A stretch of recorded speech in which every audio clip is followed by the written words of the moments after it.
What if the reason you can't quiet your mind is that you've been listening to the wrong channel, and there's a signal coming through right now that you keep talking over? We'll get to a guided meditation later that makes this real. But first, let's talk about what's actually happening up there. Here's the simple idea behind everything we're going to explore. Most of us are so saturated with input, notifications, opinions, worries, plans, replays of yesterday, rehearsals of tomorrow, that we've never actually experienced what's underneath all of it. This isn't a teaching about adding another practice to your overloaded life. It's about stopping long enough to listen to something quieter than your own mental noise. Because beneath the surface chatter, there's a kind of knowing that's been waiting patiently. And the only thing between you and it is the noise you keep generating. Let me put it this way. Imagine you've been sitting in a room your whole life where a radio is on at full volume. Talk shows. Static. Ads. More talk. Hosts arguing. A weather report. You've been in that room so long you've stopped noticing the radio is even on.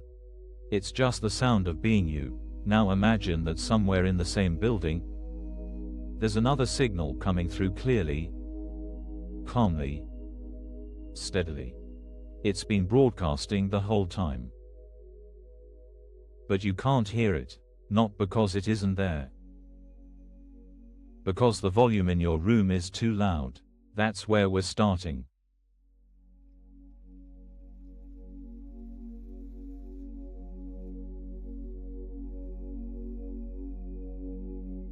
Here's the part that's uncomfortable at first, and then weirdly freeing. The noise isn't coming from outside. Yes, the world is loud.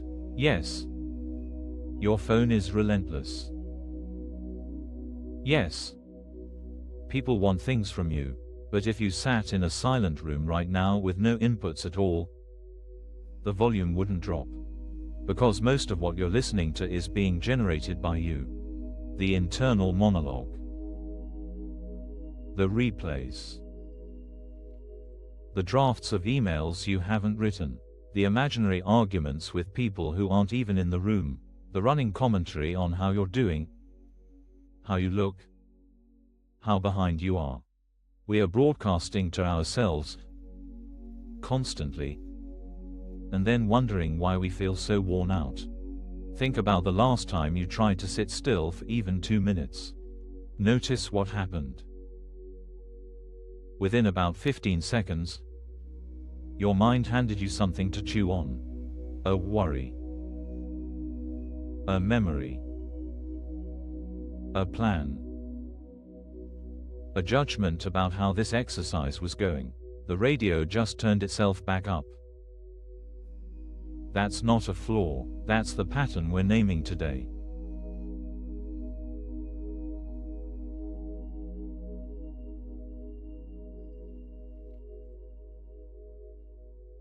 Let me tell you about a moment most of us have had and never thought twice about. It's 7:40 in the morning.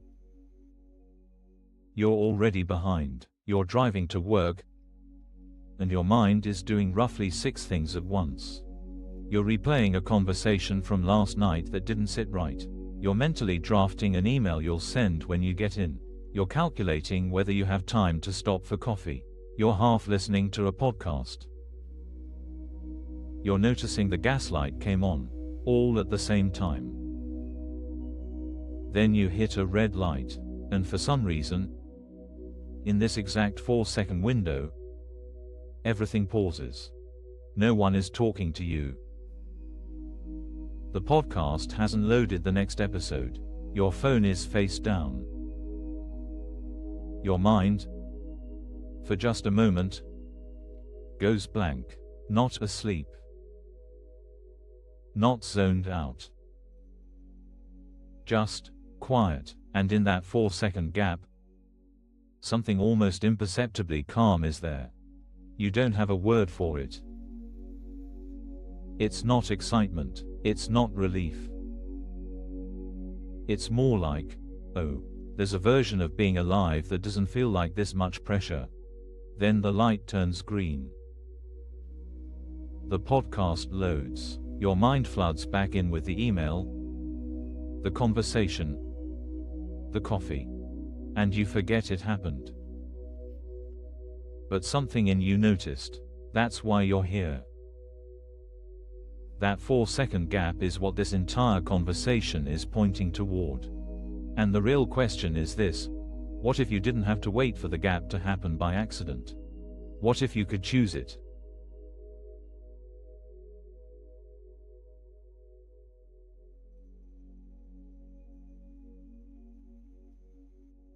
Here's where it gets interesting. Most of us avoid silence because we assume what's underneath the noise is something worse. More anxiety.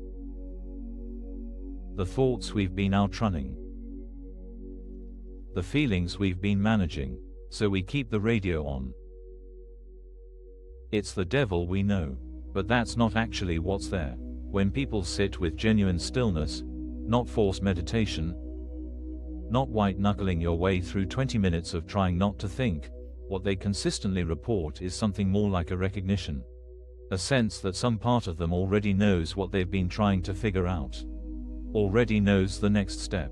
Already knows that the thing they've been catastrophizing isn't actually the emergency their mind is making it. That's the quieter signal. It's not mystical. It's not a voice telling you what to do. It's more like the difference between standing in a crowded train station and stepping outside. The noise drops, and you realize you can actually think. You realize you've been okay this whole time. You just couldn't hear it. And here's the part that lands for most people.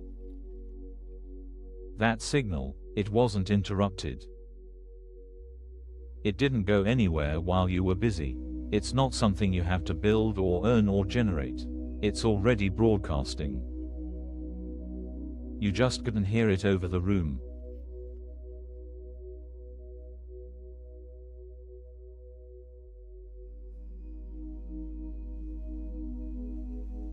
So what does this actually look like in a life that already has too much in it?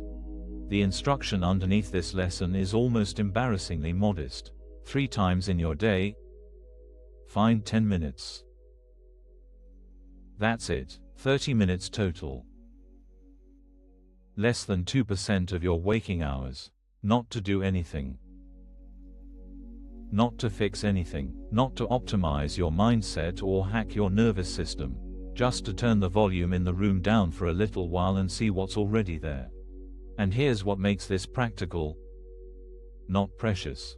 What you bring back from those 10 minutes changes the other 98% of your day. Not because you've solved something, because you've temporarily stopped adding to the pile.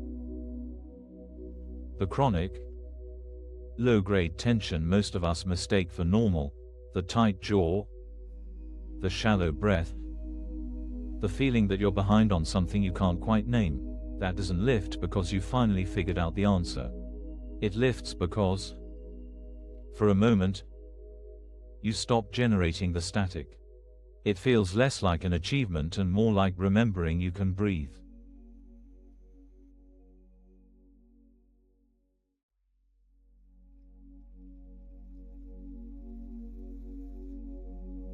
So here's what I want to leave you with before we drop into the meditation. You don't have to be spiritual enough for this. You don't have to be good at sitting still. You don't have to clear your mind, empty your thoughts, or arrive at some special state. The quieter signal isn't graded. It's not on the other side of becoming a better, calmer, more disciplined version of yourself. It's already there. Right now. Underneath the noise of this exact moment. The practice isn't about generating something new. It's about reaching over and turning the volume down. Just for a little while. Long enough to hear what's been broadcasting underneath all of it. And if all you do today is take 10 minutes, right now, with me, to let the radio in the room go quiet, that's not a small thing. That's the whole shift. Let's do it together. If this felt grounding, you're welcome to like the video and subscribe. No rush. Just a gentle way to stay connected as we continue.